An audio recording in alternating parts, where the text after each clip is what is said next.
الحمد لله رب العالمين وبه نستعين على أمور الدنيا والدين والصلاة والسلام على أشرف الأنبياء وإمام المرسلين نبينا محمد وعلى آله وصحابته أجمعين والتابعين لهم بإحسان إلى يوم الدين وسلم تسليما كثيرا. اللهم إنا نسألك علما نافعا ورزقا طيبا وعملا متقبلا. Jana hatukusoma kwenye kitabu al-Jawhar an-Naqi, tukataja baadhi ya faida au fawaidi zilizomo kwenye kitabu Sayyid al-Khatir cha al-Imam Abu al-Faraj Abdurrahman bin Ali ibn al-Jawzi rahimahullah ta'ala, faida ambazo zinatufaa sisi tulabul ilm kwenye safari yetu ya kusoma ilmu bil khusus na kwa maisha yetu kwa ujumla. Kihakika hasa kuwasoma wanawazuoni wakubwa waliotangulia na kusudia wanawazuoni wa Kiislamu ahli sunnah wal jamaa, kuna faida nyingi sana tunazozivuna kupitia maneno yao, kwa sababu wanazungumza kwa ilmu, wanazungumza kwa misingi madhubuti ya kitabu cha Allah na sunna za Mtume sallallahu alaihi wa alihi wasallam. Pamoja na kwamba sisi tulivyojengwa kilimwengu, yani watu wengi walivyojengwa kilimwengu, huwa wanaathirika na usomaji wa vitabu vinavyoandikwa na wengi katika makufar, wakachukua fikra kutoka kwao, miongozo kutoka kwao, wakawasifu, wengine wakaathirika nao na maneno yao, kama vile wanawazuoni wa Kiislamu hawakusema kitu. Huu ni mtihani mzito umewakumba baadhi ya Waislamu. Lau wangekuwa wanajua zile lulu zilizoko kwenye maktabati za Waislamu na kwenye vitabu vya Waislamu katika kila fani kwenye haya maisha, basi watu wote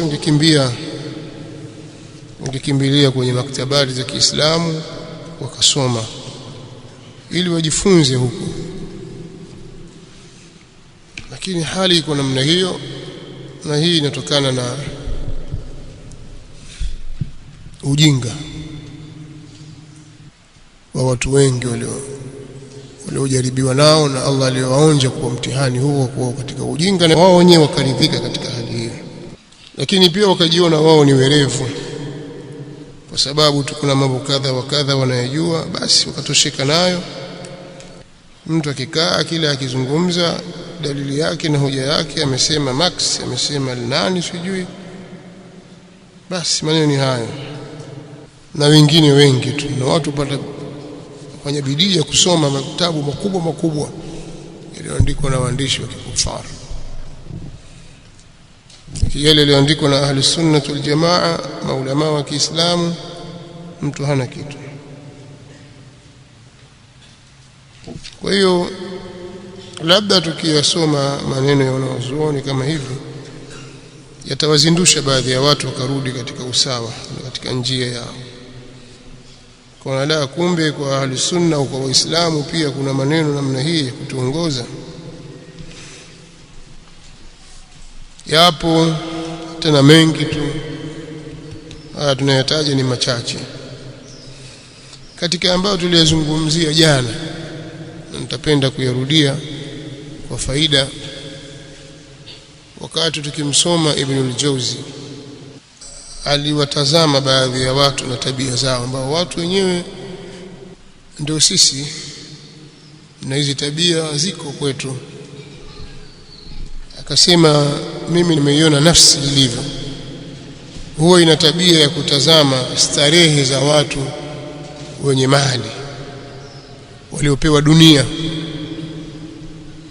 Nafsi zilivyo zinaona, nasema zinaliangoa, zinaona choyo, utamani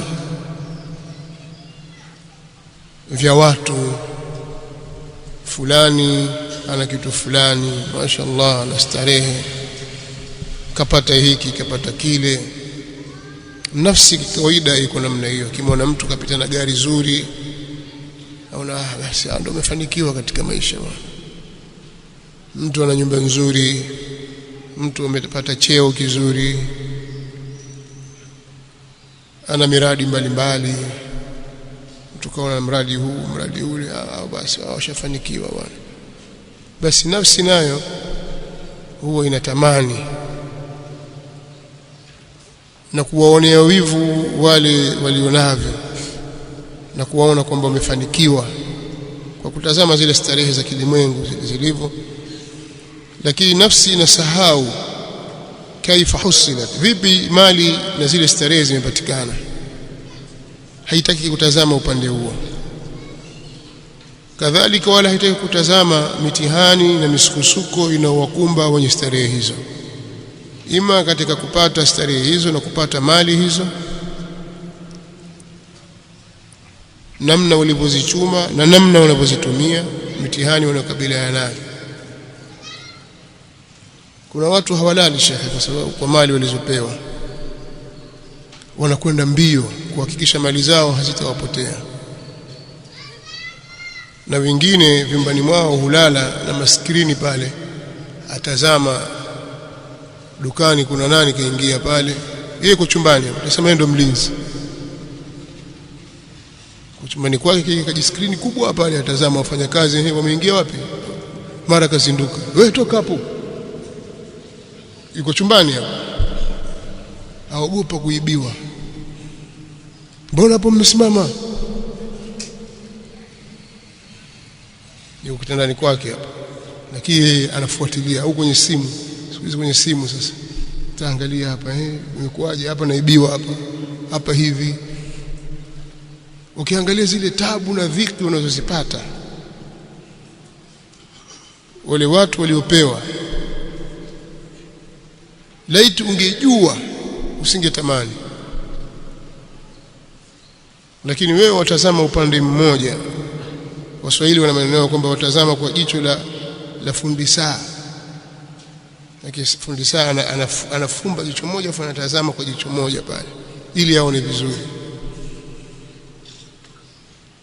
Utazami kwa macho yako mawili wala utazami kwa moyo wako, kwa sababu moyo pia unatazama na unatafakari, unaleta jambo katika uhalisia. Baada ya macho kusawiri jambo na kulitazama, ulipeleka kwenye moyo, moyo unalichekecha na kulitazama kiundani zaidi. Sasa wewe hutazami kwa moyo wako, wewe utazama kwa macho yako tu, tena kwa jicho moja, kwa upande mmoja tu.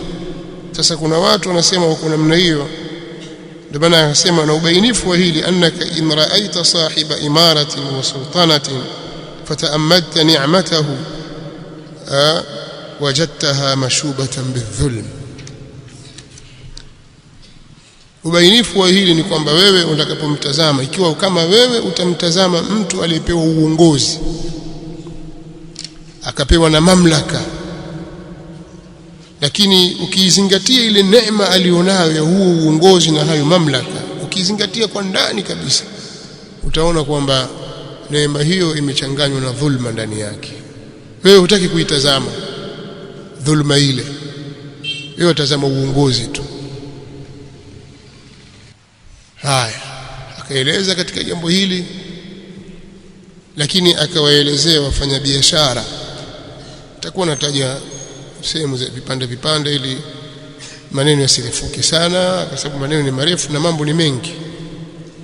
Lakini anasema pia, ukiwatazama, in ra'aita sahiba tijara, ukimtazama mtu mwenye biashara, ra'aita qad taqatta'a fil bilad, utamwona mtu amehangaika, amekata miji, amesafiri, amepasua mabonde, amepanda milima, amesafiri kwenye majangwa, amesafiri baharini, amesafiri angani masaa, pata dharuba mbalimbali, kenda miji mbalimbali, achukua huku apeleka huku, achukua huku apeleka kule, na kuna dharuba nyingi amezipata kwenye utafutaji wake.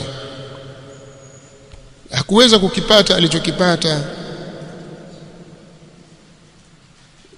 isipokuwa baada ya kuwa umri ushasogea na zile nyakati za starehe nazo zishaisha, kwamba sasa nimeamua kutulia, sasa nabadilisha biashara, sasa masala ya kusafiri kwenda kuchukua bidhaa huku kupeleka huku naacha, au masala ya kusimama dukani au kwenye mgahawa au kufanya, hapana, sasa hivi nahama na kwenda kwenye real estate. Sasa najenga apartment zangu, najenga hiki, nitajenga mafremu, mimi nitakuwa nachukua kodi tu, nimetulia.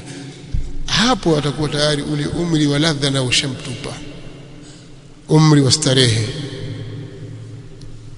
mpaka afikie sehemu hiyo. Sasa ukichunguza utakuta umri wa starehe ushapita,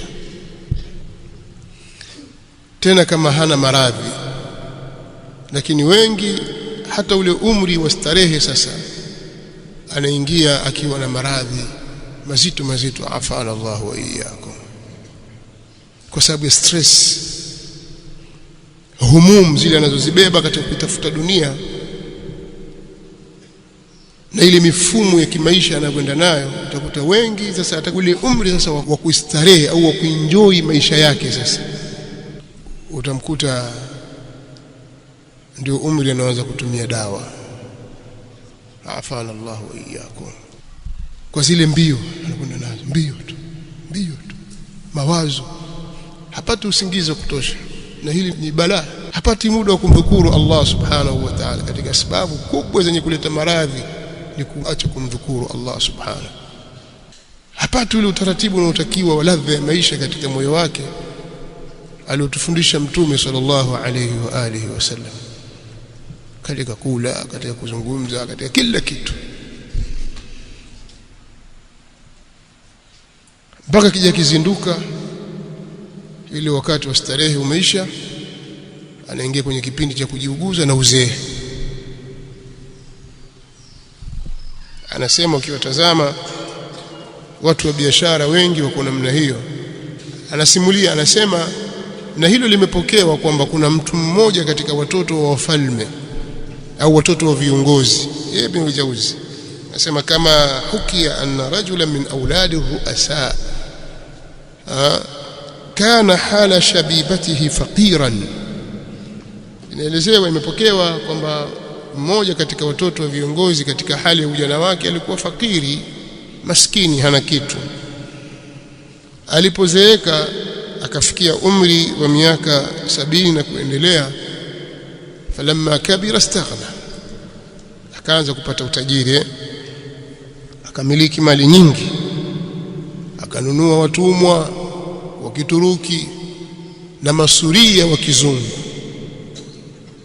Kenda kanunua kaika masuria hapo, si halali, wa ma malakat aymanukum, lakini kisha zeeka, na ndio kipindi sasa kapata mali, kapata utulivu. Sasa haangaiki tena kwamba sasa ngoja nitulie, hiyo ngoja nitulie kwamba sasa nitumie mali yangu, umri ushamtupa, ndio haja kuja kuzinduka. Na wengi wao ukiangalia hawapati muda wa kuisoma Qur'an na kuhitimisha Qur'an, kwamba asoma Qur'ani labda kila mwezi anahitimisha mara moja, hapati muda huo, busy bio, utapata muda wa sanga. Akija ukiupata huo muda kwamba sasa nitulie, mambo yasharibika. Ndio maana akasema katika maneno aliyosema huyo bwana, kama anavyonukuu al-Imam Ibn al-Jawzi, ma kuntu arjuhu id kuntu ibn 20 malaktuhu ba'da an jawaztu 70. Yale niliyokuwa nikiyatarajia kuyapata nikiwa mtoto wa umri wa miaka 20 nimekuja kuyamiliki baada ya kuvuka miaka 70, ndio nimekuja kupata. Wakawa wananizunguka mimi vijana katika watoto wa Kituruki, mara warembo katika watoto wa kike wa Kirumi wenye kuvutia wanaofanana na mahuri al-ain, kama anavyosema wa khurradun min banati ar-rumi ratiqa yahkina bil husni hura al-jannati al-aina, wanaofanana na mahuri al-ain katika al-janna. Wanashika mimi, wananigusa kwa vidole vilivyokuwa laini, lakini kwa ule ulaini vinakaribia kufungwa. Yani unaweza kuchukua kidole kwa kifunga kama kamba hivi, kwa namna kilivyokuwa laini. Yakadu tuqadu min atrafiha lina, anaelezea ule uzuri wao. Yuridna ihya maytin la haraka bihi wa kayfa yuhyina maytan sara madfuna, wataka kumhuisha maiti ambaye hana tukutiko, hawezi kutukutika, kwisha habari yake. Vipi wataweza kumuhuisha mfu aliyekuwa kashazikwa? Wanamuuliza, qalu aninuka tula al-layli yushiruna fama alladhi tashtaki qultu 80. qalu aninuka tula al-layli yushiruna, ukawa wanamwambia kule kulia kwako wewe usiku kucha kuna tunyima usingizi, wewe waumwa na nini, washtakia nini? Asema mimi nashtakia umri wa miaka 80, ndio maradhi yangu. Kwa hakuna ninachoumwa, ni uzee tu. Asema hii ndio hali iliyo aghlab, fahadhihi alhalatu hiya alghaliba, hii ndio hali iliyokuwa aghlab, iliyokuwa imeenea kwa watu, kwa sababu mwanadamu siku zote anasema la yakadu yajtami'u lahu kullu ma yuhibbuhu illa 'inda qurbi rahilihi. Mtu mwanadamu alivyo huwa hayamkusanyikii yeye, hayamkusanyikii yale anayoyapenda isipokuwa akikaribia kuondoka kwake.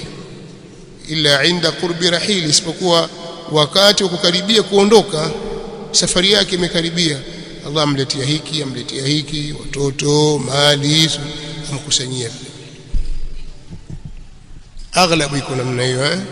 Kwa nini? Kwa sababu mtu katika hali ya utoto huwa hajitambui yuko wapi, la yadri aina huwa hajitambui yeye yuko wapi, ataka nini, aenda tu maisha yake hayajatulizana.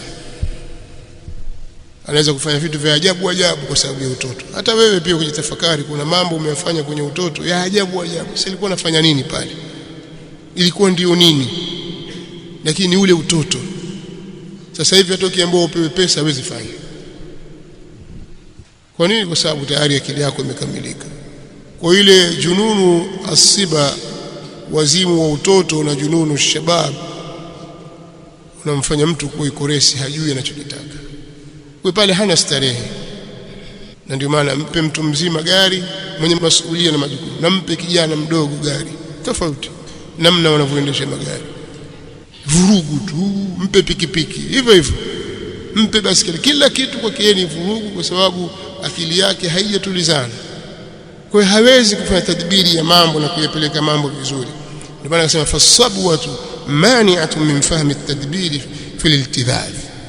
Utoto ni kizuizi kinachomzuia mtu kufahamu mipango na mpangilio wa kupata starehe.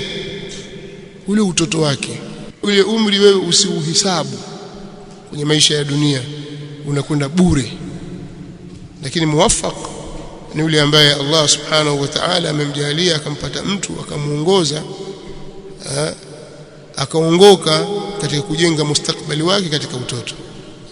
Lakini kistarehe hasa hakuna starehe, hakuna starehe. Kadhalika katika hali ya ujana mambo yako namna hiyo hiyo, na mtu mara nyingi atafikiria kutaka kuoa, kufanya hivi. Akishaoa watoto wamekuja. Tumeeleza adha, na watoto wana faida, wana raha, lakini pia wana adha zao, sio? Watakiwa kuangaliwa, watakiwa kutazamwa. Hakuna atakayekulelea mtoto wako, sio? Maadamu uko hai. Sasa ndio umechuma, umepata hiki, umepata kile, umepata kile, umeoa, vitoto hivi vimekuja. Mara ikichaumwa kuharisha, yule ana UTI, sijui ana hiki, ulali usiku hawaijawahi kutokea. Kwa mtoto mbembeleze, walia huyo, mbembeleze sasa, ndio babake. Wewe wasinzia, mtoto alia. Ndio maisha yalivyo. Umeingia katika ndoa, lakini waona sasa ni majukumu haya, na ni kweli majukumu yako. Kwa hiyo mtu anapoingia katika masuhulia tayari kuna mambo anakutana nayo. Hivyo vitu huwezi kumkabidhi mtu mwingine, ni wewe, kwa sababu mtoto atahitaji hanana al-ubuwa, al-umuma, atahitaji huruma, upole na kadha na mambo mbalimbali. Tayib, kisha akaeleza, alafu huyu aliyepewa mali huwa ana hofu kwenye mali yake.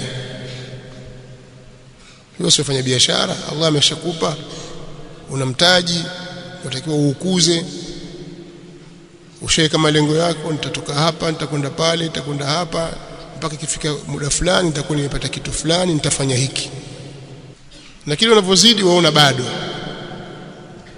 Kwa hiyo waogopa wewe kufilisika, mara unasikia mtaji umekata, waliogopa hilo. Waogopa kufisidika kwa biashara yako, kwa biashara itaharibika, waogopa kuibiwa wewe, waogopa mambo. Kuna mambo mengi ya kufanya wewe uogope, usiingie kwenye madeni. Kwa mtu anakuwa ni khaif, na siku zote anakuwa ana mahesabu na kuwafanyia mahesabu wale wanaoamiliana nao. Ukifanya israfu utalaumiwa, ukifanya ubakhili utalaumiwa. Madhmumun in asrafa wa in qattar. Kibaya zaidi ukishakuwa na mali, hata wale watoto wako sasa wanangojea ufe, wanakupigia mahesabu. Hivi mathalan mzee kama akianguka leo, tutarithi nini sisi? Akaa pale apige mahesabu, bado acha mzee achume kwanza, sawa? Au hiki kimetosha, aondoke tu, tugawane mali zetu. Naona kama kwa sababu amekaa subiri mtaji tuke kwako ufe, watu wagawane. Anasema waladuhu yarsudu mauta, mtoto wake anangojea kifo chake. Wewe waomba mtoto wako akuwe apate hivi, Allah muhifadhi, lakini yeye anakufikiria wewe ufe. Au mje afikirie wazee wenu wako, wanafikiria kwa sababu mzee ana mali. Kama maskini sawa, lakini mzee ana mali nyingi, tunaona watumia, tutamaliza huyo mzee, aondoke tu, atuachie sisi. Naona gawa tu, kapa viwanja hawa, kapa nyumba yule, si mara hivi, mara kaoa kule, mara kamandikia yule mwana. Sasa mzee sitamaliza mali, ngoja afi. Wewe watamania mauti kwa mzee wako kwa sababu ile mali tu. Basi na hivyo hivyo na watoto wako, na kama una mali na washajua nini mali, wanatamani wewe ufe ili warithi mali zao, wachukue. Na mara nyingi sana mali za kurithi za namna hiyo hazina baraka. Mtu mmoja aliweza kusimamia kampuni yake ikaenda vizuri kabisa, biashara yake ikaenda vizuri sana, lakini watoto 11 20 wakashindwa kukiendesha kile walichokisimamia. Wakiingia tu siku moja, siku ya pili tayari mtaji umekata. Abuka lana ghaifun kunna naishu bisaybihi wa anta jaradun la tubqi wala tadhar. Ndio yule mshairi mmoja asema, baba yako alikuwa ni mvua, sisi tunaishi katika mafuriko yake. Mvua ikinyesha tutachota maji, tutapanda mimea, tutapanda mazao. Wa anta jaradun, lakini wewe ni nzige, la tubqi wala tadhar, hubakishi kitu wala husazi, vyote wamaliza wewe. Kwa utakuta mali imeisha. Nimekwenda wapi ile magari yote? Watu waulizana, je, zile nyumba waliuza? Magari yote mabovu yameharibika, wameuza scraper. Unaona kila kitu kimeharibika. Mifugo ng'ombe wote walichinjwa, au ng'ombe waliuzwa au walikufa, lakini watamani ufe ili watu wagawane, wakaanzisha mamlaka zao nyingine mpya. Na mjakazi wake au mke wake haridhiki na ile shakhsia yake, lakini iko pale angojea tu kwamba hili ni ilji au uluj. Haina haja kutaja, lakini hili life tu, tutakaa alafu tutagawana mali zetu, tutapata thumni. Si kwamba yuko pale mahaba na kupenda haya alishapita, mambo ya zamani hao ya kale.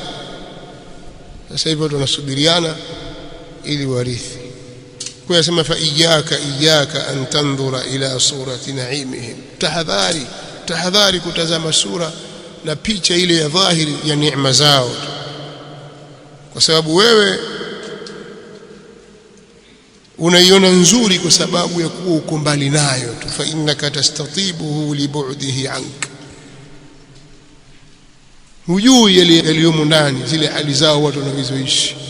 Pengine wewe unaishi kwenye kibanda cha udongo kilichoezekwa kwa nyasi au kwa makuti ya mnazi, uko katika usingizi mzuri zaidi kuliko yeye anika kwenye al-qasr al-munif, halali usiku, hana raha, hana mawazo chungu nzima.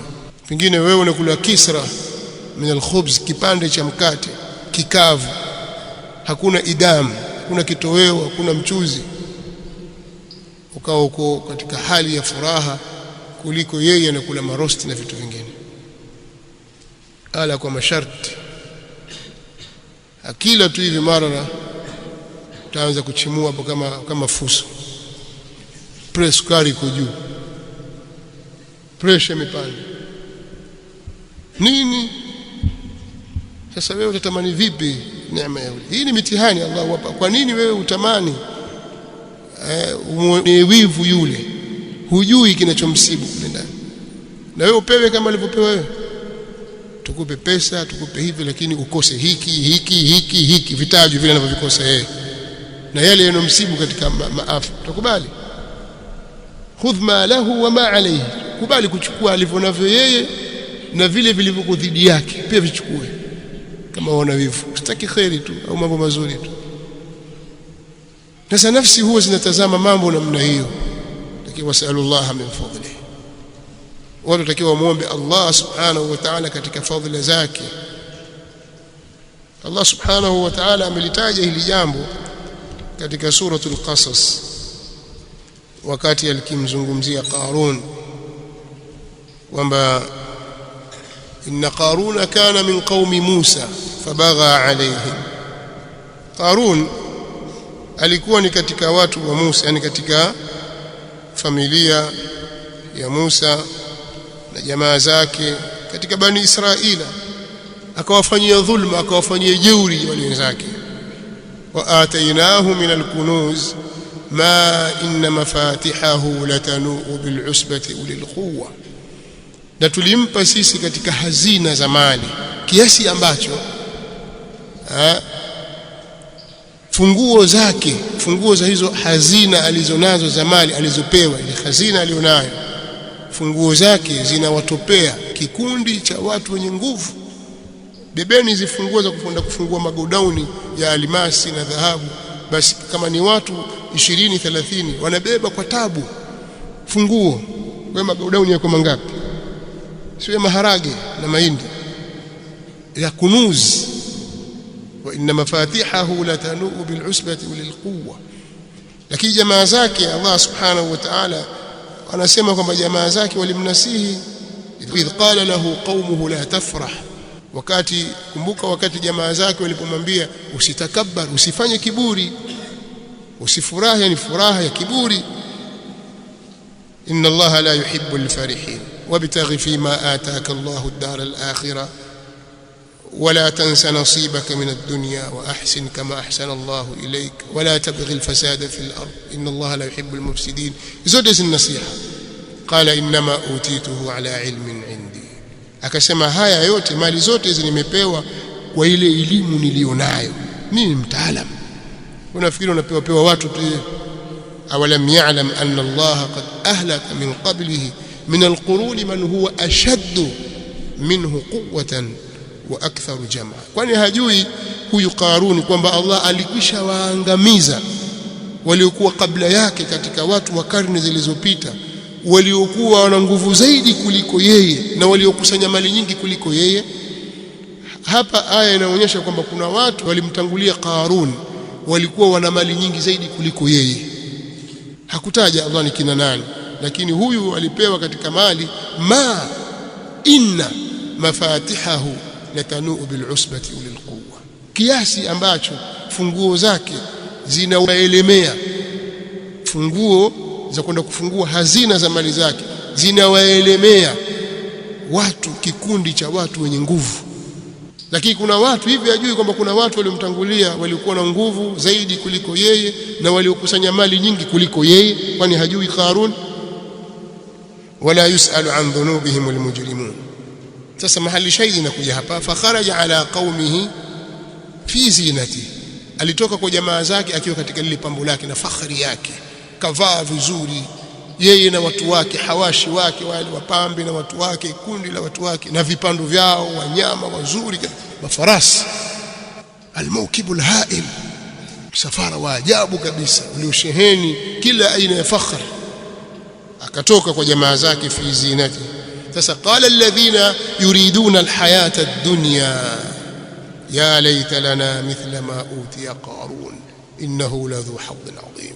Akasema wale wanayataka maisha ya kilimwengu, yani wao fikra zao na mwelekeo wao ni dunia tu, wale watu wa kidunia wale ambao hawajali wewe mali umepata vipi. Kwa hiyo wakasema wale ambao wanayataka maisha ya kilimwengu, tutamani sisi tungeyapata mfano wa yale aliyopewa Qarun. Kwa hakika Qarun ni mwenye bahati kubwa sana, ya laita lana, tutamani na sisi tungepata mithla ma utiya Qarun, tungepata mfano wa yale aliyopewa Qarun, innahu ladhu hadhin adhim. Hakika Qarun ana bahati kubwa, mwenzetu kajaliwa akapewa. Mtu watamani kuona ndivyo walivyo wanadamu, sio kama anavyoeleza Ibn Jawzi. Lakini tofauti na watu walipewa ilmu na wanaoyatafakari mambo kwa moyo, wanatazama mambo kwa nyoyo zao, wakayatafakari wakayachakata vizuri, nao ni watu wenye ilmu. Allah subhanahu wa ta'ala anasema wailakum, wale waliopewa ilmu kwa wanawaambia wenzao ole wenu nyinyi, thawabullahi khairul liman amana wa amila salihan, malipo na thawabu za Allah ndio bora zaidi wanaozopewa wale walioamini, kwa wale walioamini na wakatenda amali njema. Wala yulaqaha illa as-sabirun, na hayo hawapewi isipokuwa wenye kusubiri. Sasa Qaruni lilimfikia balaa, baada ya kufikwa na balaa ndio watu wakazinduka. Fakhasafna bihi wa bidarihi al-ard فما كان له من فئة ينصرونه من دون الله وما كان من المنتصرين وأصبح الذين تمنوا مكانه بالأمس يقولون ويك أن الله يبسط الرزق لمن يشاء من عباده ويقدر لولا أمن الله علينا لخسف بنا. Allah singetuneemesha na sisi basi na sisi tungeangamia, angetuangamiza na kutudidimiza katika ardhi kama alivyomdidimiza Qarun. Baada ya kuona matokeo ndio wao wanazinduka. Lakini walipoa ilmu, walipotazama tu jambo kwa huu ni mtihani, hamna kitu hapa, na hapa panaonyesha fadhila ya ilmu. Kwa hiyo wewe usitazame mambo kwa mtazamo wako wa kidunia tu, mtazamo wako wa kitamaa tu, hujui masaibu na afatu zilizomo ndani ya kile kinachomsibu yule aliyepewa mali. Tilka ad-darul akhirah naj'aluha lilladhina la yuriduna 'uluwan fil ardi wala fasada wal 'aqibatu lilmuttaqin.